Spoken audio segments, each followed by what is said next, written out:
did not doubt. And Moses believed that what God had said would certainly come to pass. And Moses also believed that this was the only way of salvation. Moses and all believing Israel with him trusted in the blood of the Lamb. Some could have said, well, this idea of sprinkling blood upon my doorpost is nonsense. It's superstitious nonsense. I will fast all night, and I will pray all night, and God will spare me from the death of the firstborn. If he had thought that way, and if he had not done as he had been told, God would have destroyed his firstborn. Or another could have said, I don't need to sprinkle blood upon my door, because after all, I am an Israelite.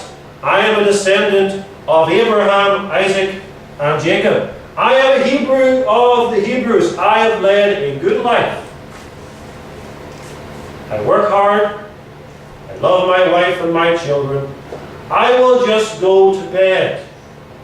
God would have killed his firstborn also.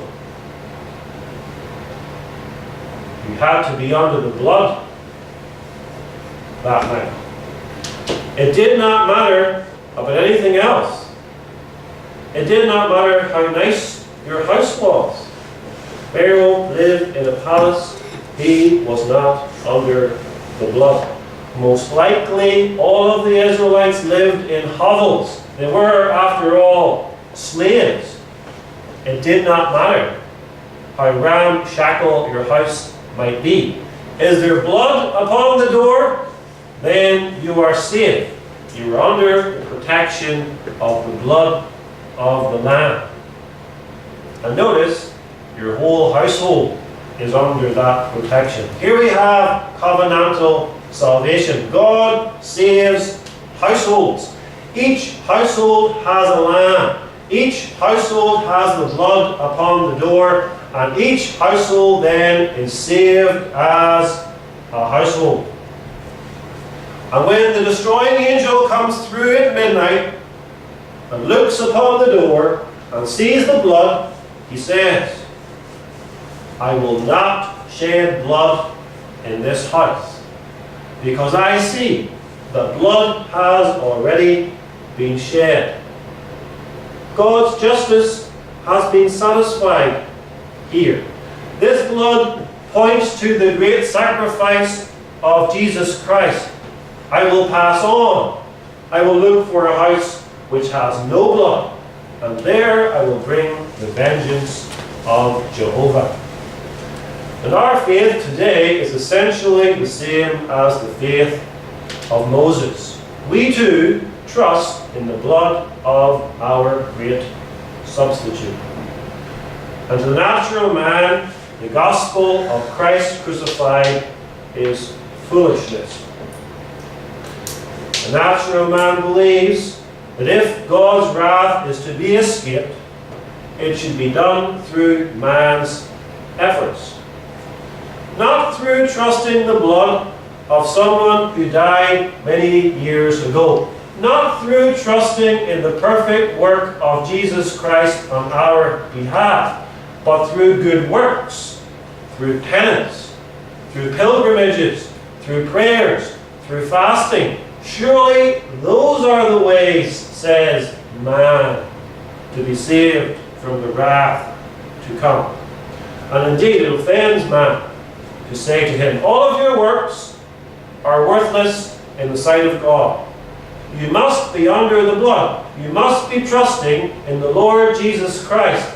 And without that, everything you do is hopeless. God will not spare you, whoever you are, if you're not under the blood. Do not then trust in or look for any other substitute apart from Jesus Christ. There is no other substitute that God will accept. He alone is the sinless, spotless, blemishless Son of God. Upon him the wrath of God has fallen like a fire upon the cross. And all those who are in him are therefore spared from the wrath to come. God did not spare his own Son, we are told in Romans 8. But he does spare us, we who trust in his Son. He does not spare those who are decent and upright, or rich, or popular, or powerful. He spares those who are under the blood. He will not despise you because you are weak, or poverty-stricken, or sick, because you're under the blood. And no one who is under the blood, no one for whom Christ died, can perish. They shall never perish, because Christ has satisfied the justice of God. That's what we believe by faith. We don't fully understand it. We search the Scriptures to understand it as best as we can, but there are depths to the cross of Christ which we can never understand this side of heaven. We don't have to understand all the details, however. We must believe. We must turn from our sin and believe in Jesus Christ.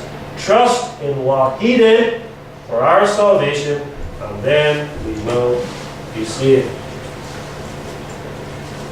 But the purpose of all of this, the institution of the Passover, and Moses trusting in this Passover, is found in our text with that word, lest. And lest means so that not. Lest he that destroyed the firstborn should touch them. There was one that night who destroyed the firstborn.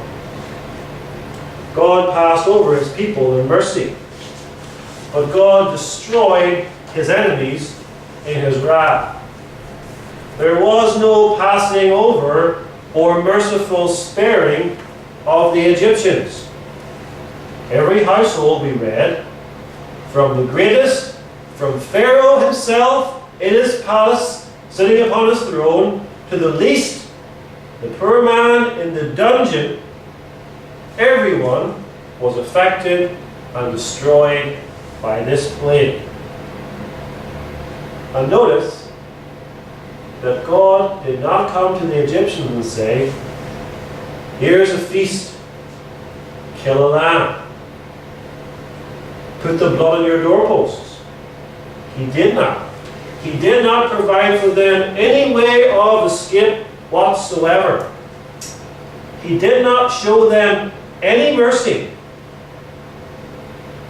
And on that dreadful night, when the destroying angel came through the midst of Egypt, Egypt stood before the wrath of God, naked and exposed. And they could cry out to their gods to save them, but nothing would protect them. And that's the solemn truth of the wrath of God in Exodus chapter 12. Indeed, it's because of God's mercy upon Israel that he destroyed the Egyptians. We'll sing of that later, and that's what the Israelites sang of when they wrote their psalms. To him that smote Egypt in their firstborn, for his mercy endureth forever. God's mercy toward Israel endureth forever.